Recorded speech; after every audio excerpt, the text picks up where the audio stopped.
피말리는 변동성 장세, 조심해야 될 주식과 또 반대로 팔기 아까운 주식들, 이번에 매수권에 들어온 주식들 살펴보겠습니다. 여러분들 요즘 증시 변동성이 진짜 엄청납니다. 구독자분 댓글 보면은 이런 표현들이 많이 들었어요. 소목님 피말립니다. 그냥 다 팔았어요. 앞으로 진짜 위험합니다. 다 전량 현금화했습니다. 이런 댓글들도 많고 지칠 수밖에 없는 것 같아요. 처음에야 우리가 줍줍 하면서 더 산다고 하지만 생각보다 더 떨어지거나 조정이 길어지면 아무래도 지치고 스트레스도 받을 수밖에 없는 것 같습니다. 여기 그림처럼 오미크론 바이러스는 기본이고 갑자기 어디 숨어있던 악재들이 막 쏟아져 나오죠. 제가 매번 느끼는 거지만은 항상 이렇게 조정장이나 하락장에서는 악재들이 헤드라인에 걸리고, 그러니까 말 그대로 떨어질 때는 더 떨어질 것처럼 이렇게 겁주는 기사들이 쏟아져 나오고요. 또 올라갈 때는 어디서 숨어있는지 모르겠는데 갑자기 호재, 좋은 기사들만 막 나옵니다. 참 알면서도 이 대응이 쉽지 않은 것 같은데, 그러다 보니까 아이러니하게도 불확실성이 심해질수록 더 우량하고 우량한 주식으로 몰리고 있습니다. 소목님, 저는 요즘에 계좌 그렇게 안 나쁜데요 하신 분들은 특히나 우량주, 덩치 큰 대표 주식만 들고 있을 가능성이 매우 높습니다.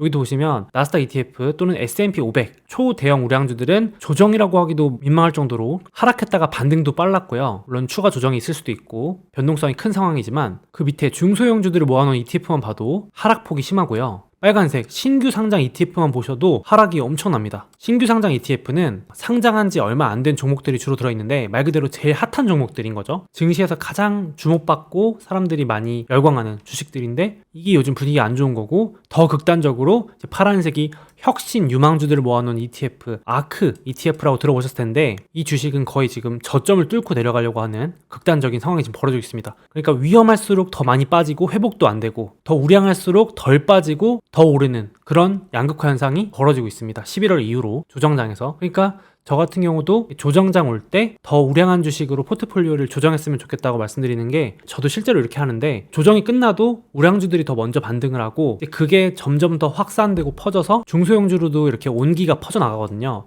우량주 반등하니까 이제 강세장이네 이러면서 랠리할 때는 또 중소형주들도 더 크게 오르고 할 수 있지만, 일단 조정 초반에는 우량주로 확실히 사람들이 돈이 몰리기 때문에 실제로도 보시면 이 표가 제가 최근 들어서 계속 보여드리고 있는 시가총액 상위 탑 10, 그러니까 1등부터 10등 현황인데요. 어떻게 이럴 수 있을까 싶을 정도로 잘 안 빠지고 있습니다. 그러니까 빠져도 금방 회복하더라고요. 애플, 마소, 알파벳 3대장은 이거 지금 조정장이 맞나 하락장 맞나 싶을 정도로 고점에 바짝 붙어있는 그런 상황입니다. 거의 하락이 없고요. 그래서 오죽하면 오늘 이런 그림도 올라오더라고요. 증시가 막 무너지려고 그러는데 애플, 마소, 알파벳이 지탱하고 있다. 진짜 그런 느낌이죠. 이런 상황이라서 안전처, 약간 대피처가 된 거죠. 사람들이 여기로 더 돈이 몰리고 있습니다. 그래서 저도 지금 같은 상황에서는 스트레스 받는 주식이라던가 불안한 주식의 비중을 줄이고, 특히나 더 우량한 주식, 덜 떨어지고 더 오르는 사람들이 몰릴 수밖에 없는 주식으로 포트폴리오를 재조정하면 어떨까. 좀 판단 미스였다던가 이거는 잘못하면은 회복이 어렵겠다, 이건 당분간 좀 반등이 어렵겠다, 계속 하락하겠다, 이런 거 같은 경우는 과감하게 좀 비중 줄이고 더 우량한 주식을 이참에 비중 확대하는 걸로 이렇게 포트폴리오 조정도 해보시면 어떨까 싶습니다. 그래서 저도 실제로 포트폴리오를 이렇게 4개 정도로 구분을 해놓는데요. 아이러니하게도 안정적으로 성장하는 애플, 마소 대장주들은 변동이 적고,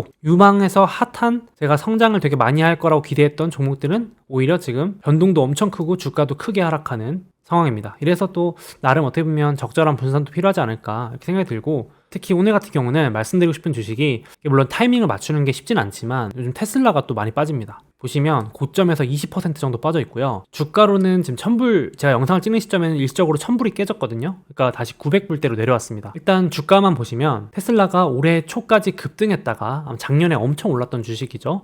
그랬다가 또 이제 순식간에 분위기 싹 식으면서 고점에서 36% 빠집니다.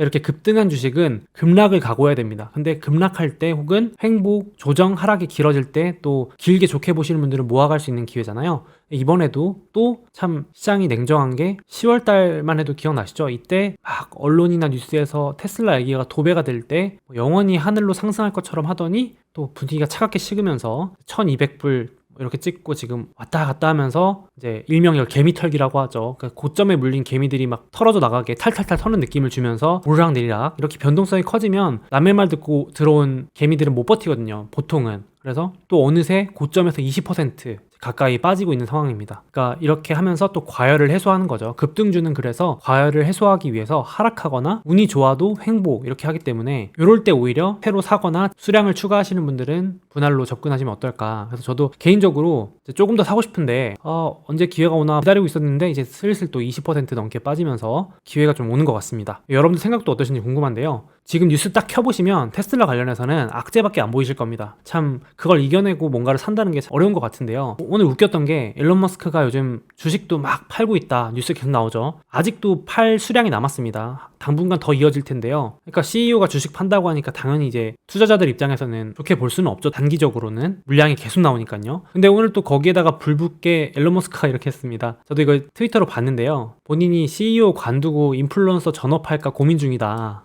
실제로 이렇게 올렸거든요. 이게 어떻게 보면 한 회사의 CEO가 이렇게 말할 수 있는 것도 놀랍고 참 호불호가 있을 수밖에 없는 CEO 같습니다. 거기 이제 저도 댓글 봤는데 엄청 유명한 유튜버 있어요. 구독자만 8천만 명 이상인 유튜버로 오징어 게임 실제 개최한 이런 기사 보셨을 거예요. 그 미스터 비스트라는 유튜버가 댓글로 그러면 유튜브 만약에 하게 되면 조회수 어떻게 얻는지 코치해주겠다 댓글 남기고 또 거기에 일론 머스크가 감사하다고 이모티콘까지 남기니까 이게 로이터 뉴스 기사에 바로 나오더라고요. 속보로. 일론 머스크 CEO 관두나 이러면서 참 그러면 이제 또 일론 머스크 보고 테슬라 산 사람들은 또 혼란스러운 거죠.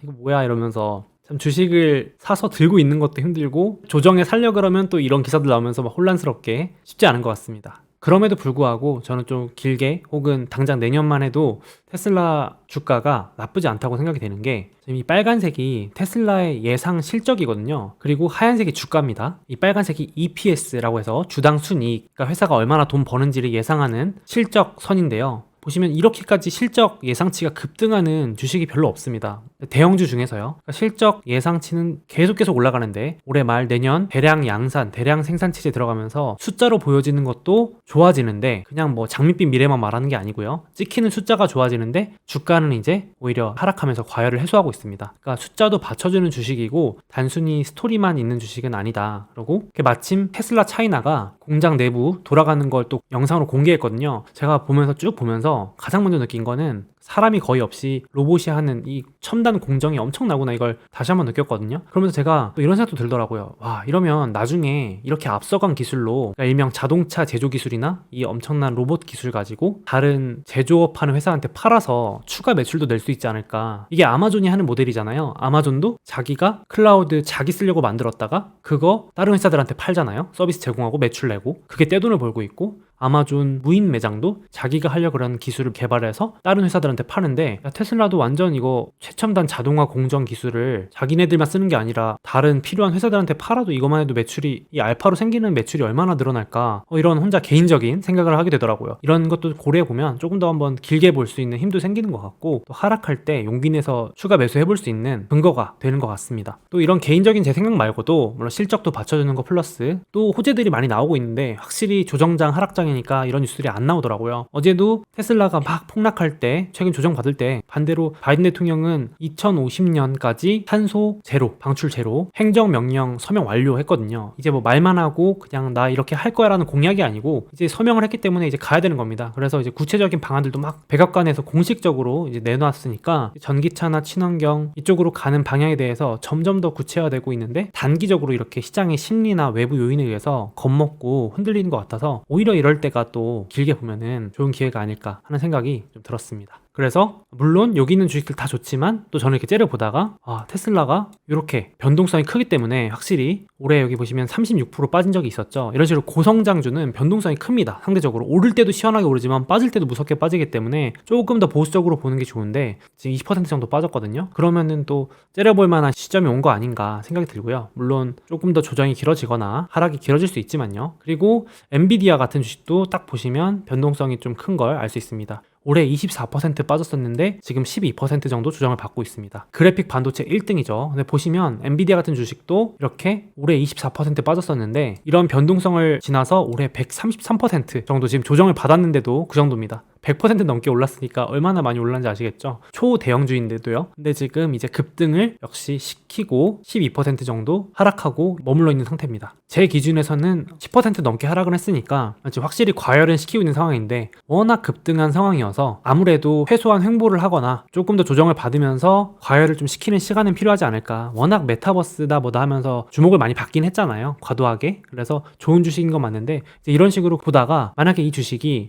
진짜 15% 아니면 테슬라처럼 20% 넘게 빠진다? 그럼 이제 아무래도 저같이 이렇게 째려보는 사람들이 또 추가로 매수하러 또 들어오지 않을까 생각을 합니다. 그래서 요거는 12% 넘게 한번 째려보시면 좋을 것 같고요. 물론 워낙 급등했기 때문에 단기에 다시 또 랠리를 하거나 이러기는 조금 시간이 걸릴 것 같긴 합니다. 그러니까 우리가 보통 지금 이런 주식들 들고 있다가 더 떨어질 것 같으면은 팔고 다시 살까 이렇게 고민하는데 저도 여러 번 팔고 다시 살까 고민하고 실제로 딱 팔고 다시 살려고 시도를 해봤는데 그 쉽지 않더라고요. 파는 순간 그다음부터는 정확한 타이밍 재기 싸움이라서 더 떨어질까봐 두려워서 못 사게 되더라고요. 1%라도 더 싸게 사자 이런 생각 때문에 결국 놓치더라고요. 더 비싸게 사던가. 그래서 제가 여러 번 그걸 경험해봐서 아예 딱 팔지 않을 주식, 그러니까 이거는 그냥 들고 가자, 더 떨어지더라도 어쩔 수 없다, 그냥 놓치는 것보다 낫다 이렇게 생각하는 주식들로 좀 분류해 놓고 오히려 지금은 여기 앞에서도 보여드렸지만 중소형주라든지 신규 상장, 혁신주들 이런 것들 중에서 당장 뭔가 실적이 보이지 않고 스토리만으로 올라갔거나 그냥 먼 미래에 유망할 거라고 기대돼서 사놓은 주식들을 비중을 차라리 조금 더 줄여서 현금으로 만들어 놓는 게 낫지 않나 좀 조심스럽게 이렇게 생각을 하고 있습니다.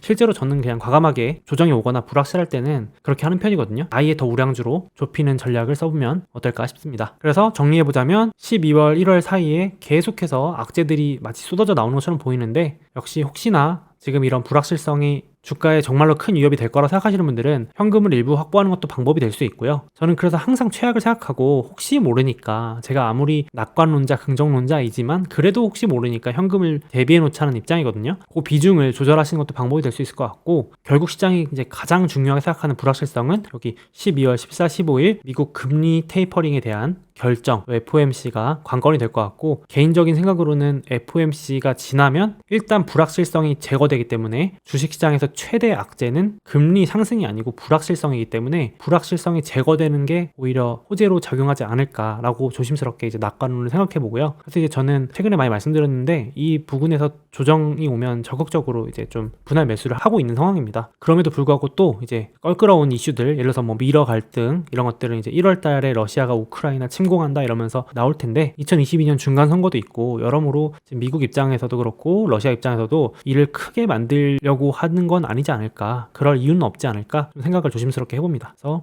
결국 이렇게 내가 지분을 지킨다, 지분을 모은다, 수량을 늘린다 이런 생각으로 접근해보면 좀 마인드 컨트롤도 되고 수익률 관리에도 도움이 되지 않을까 생각을 합니다.